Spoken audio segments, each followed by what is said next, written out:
প্রতিপক্ষের মাঠে জয় না পাওয়ার যে জুজু রিয়াল মাদ্রিদের উপরে ভর করেছিল সেই জুজুকে কাটিয়ে উঠে অ্যাথলেটিকো বিলবাওয়ের বিপক্ষে রিয়াল মাদ্রিদ যেই ধরনের জয় আপনাকে উপহার দিল, যে গোলগুলো আপনি উপভোগ করলেন, এটা দেখার পর আপনি হয়তোবা বলবেন আমার শরীর যদি কিছুটা ঠান্ডা থাকে, শীতল থাকে, এই ধরনের ম্যাচ দেখার পরে সেই শীতলতা কেটে গিয়ে শীতের রাতে একটা ওম আমাকে রিয়াল মাদ্রিদ উপহার দিল, যেই ওমে একটা শান্তির ঘুম হবে, এক ঘুমে রাতটা পার হয়ে যাবে। এই ধরনের মন্তব্য হয়তোবা আপনি এখন এই মুহূর্তে করবেন এই কারণে যে দীর্ঘদিন ধরেই, কেন দীর্ঘদিন বললাম, চলতি সিজনের রিয়াল মাদ্রিদ এই ধরনের ম্যাচ আপনাকে খুব কম উপহার দিয়েছে।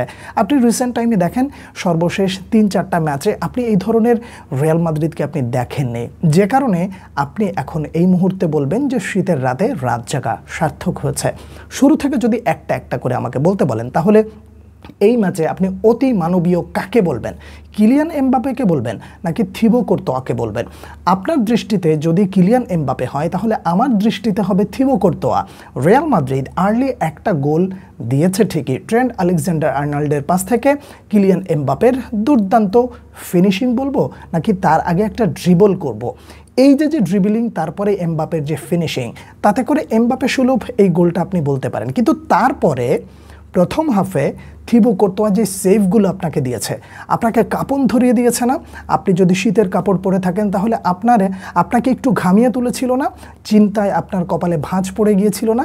ফেলারই কথা, তার কারণ গোলপোস্টের নিচে যখন থিবো কোর্তোয়া দাঁড়ায়, আপনি হয়তোবা মনে মনে বলতে পারেন এই বিশ্বস্ত হাত যতক্ষণ দাঁড়িয়ে আছে তখন তোমার জন্য গোল করাটা মোটেও সহজ হবে না, যেদিন তার দিন সেদিন সে জয় তোমাকে নিতে দেবে না। এই ধরনের বিশ্বাস নিয়ে আপনি যখন দেখবেন তখন আপনি আশ্বস্ত হবেন থিবো কোর্তোয়ার উপরে। কিন্তু ওই ধরনের পাস বা ওই ধরনের সেভ দেখার পরে আপনি বলবেন যে সে কি আসলেই মানুষের কাতারে আছে? এই কথাটা অবচেতন মনে হোক বা আপনি বলতে না চাইলেও আপনি এটা বলে ফেলবেন, সে বোধহয় এখন এই জায়গা থেকে অন্য জায়গায় চলে গেছে। মানে তাকে আপনি এখন মানুষরূপে এলিয়েনও যদি বলেন, তাহলেও অ্যাজ আ রাইভাল তিনিও অস্বীকার করতে পারবেন না থিবো কোর্তোয়া যেই ধরনের খেলাটা আপনাকে উপহার দিয়েছে। কিলিয়ান এমবাপের প্রথম গোলটা তো আপনি দেখলেন, তারপরে কামাভিঙ্গার গোলটার কথা আপনি কী বলবেন? নিশ্চয়ই এনজয় করেছেন। পুরো মাঠে জুড বেলিংহাম যেই ধরনের কষ্টটা তিনি করেছেন, যেই ধরনের ইন্টেন্সিটি তিনি বজায় রেখেছেন, যেভাবে কন্ট্রোলিং করেছেন, বক্স টু বক্স খেটে খেলেছেন, এই জুড বেলিংহামকে আপনি বোধহয় অনেক দিন পর দেখলেন যে ফর্মে ফেরার একটা শুভ সংকেত তিনি দিয়ে রাখলেন।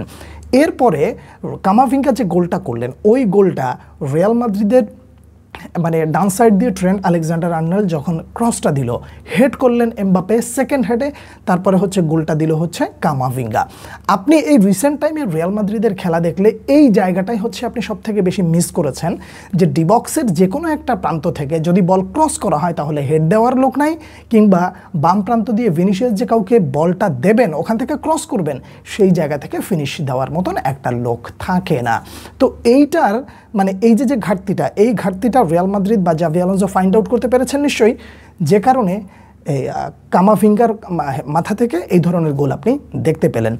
সব কিছু মিলিয়ে আপনি যখন দেখবেন যে রিয়াল মাদ্রিদ এই ধরনের প্রেশারাইজড করছে প্রতিপক্ষকে, তখন আপনি দেখে কিছুটা শান্তি অনুভব করবেন।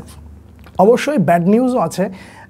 ট্রেন্ট আলেকজান্ডার আর্নল্ডের ওই মুহূর্তে উঠে যাওয়া বা তার যে ইনজুরির যে অবস্থা, যে মাঠে আর খেলতে পারলেন না, এটা একটা অশনি সংকেত হতে পারে। তবে মনে হয় না খুব গুরুতর কিছু, সম্ভবত একটা ম্যাচ মিস করতে পারে সর্বোচ্চ, তারপরে ওই জায়গাটায় আবার তিনি ফিরে আসতে পারেন।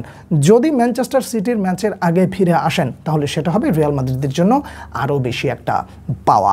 থার্ড গোলটা কিলিয়ান এমবাপে মাস্টার ক্লাস, সেটা নিয়ে আর নতুন করে কিছু বলার নাই, তার কারণ কিলিয়ান এমবাপে এই ধরনের গোল চলতি সিজনেও দিয়েছেন আপনাকে। ওভারঅল ম্যাচটা দেখে আপনি একটা আত্মতৃপ্তি খুঁজে পেয়েছেন যে রিয়াল মাদ্রিদ অবশ্যই যে ক্ষুধাটা তাদের মধ্যে আছে, সেই ক্ষুধাটা মোটামুটি আপনার সামনে প্রকাশ করতে পেরেছে। শেষ করব একটা কথা দিয়ে, রিয়াল মাদ্রিদের পেটে বোধহয় ঘি হজম হয় না। আমাদের বাংলাদেশে একটা প্রবাদ আছে না, যে কিছু পশু পাখি আছে যাদের পেটে ঘি হজম হয় না। তো তো রিয়াল মাদ্রিদের অবস্থা নিশ্চয়ই সেরকম, যে যখন আপনি টপে ছিলেন আপনার অনেক উপরে থাকার একটা সুযোগ ছিল, সেই সুযোগগুলো হাতছাড়া করার পরে যখন আপনাকে বার্সেলোনা ধাক্কা দিয়ে নিচে নামাই দিল, কিংবা আপনি তাকে উপরে উঠে যাওয়ার সুযোগ করে দিলেন, এবং রিয়াল মাদ্রিদকে প্রেসারে রাখার জন্য অ্যাথলেটিকো মাদ্রিদের বিপক্ষে বার্সা যেভাবে জয় তুলে নিল, এখন আপনার ভেতরে ক্ষুধাটা মোটামুটি ভালোভাবে কাজ করা শুরু করেছে। এখন আপনি ঘুম থেকে উঠেছেন ঘুমন্ত বাঘের মতন, এখন আপনি প্রতিপক্ষের বিপক্ষে একেবারে দুর্দান্ত কিছু উপহার দিচ্ছেন। এটা যদি আরও একটু আগে দিতেন খুব কি ক্ষতি হতো? বা এই টিম বন্ডিংটা যদি একটা ম্যাচ 2টা ম্যাচ আগে আসতো তাহলে কি খুব ক্ষতি হতো? নিশ্চয়ই হতো না। এই জায়গাগুলো রিয়াল মাদ্রিদ যদি প্রতিপক্ষকে, রাইভালকে বা পয়েন্ট টেবিলের রেসে থাকার জন্য বা রাইভালকে সুযোগ করে দেয়, তাহলে সেটা হবে রিয়াল মাদ্রিদের জন্য ক্ষতি। ওভারঅল এই ম্যাচ দেখে নিশ্চয়ই আপনি খুশি হয়েছেন। কার খেলা দেখে সব থেকে বেশি অনুপ্রাণিত হয়েছেন? কয়টা নাম বলবেন? যে কটা নাম আপনার মনের মধ্যে আছে সবগুলো নাম বলে ফেলুন। এছাড়া আপনার যদি আর কোনো মতামত থাকে জানাবেন। পরবর্তী ভিডিওতে আবারও দেখা হচ্ছে আপনাদের সঙ্গে। সে পর্যন্ত অনেক অনেক ভালো থাকবেন। আল্লাহ হাফেজ।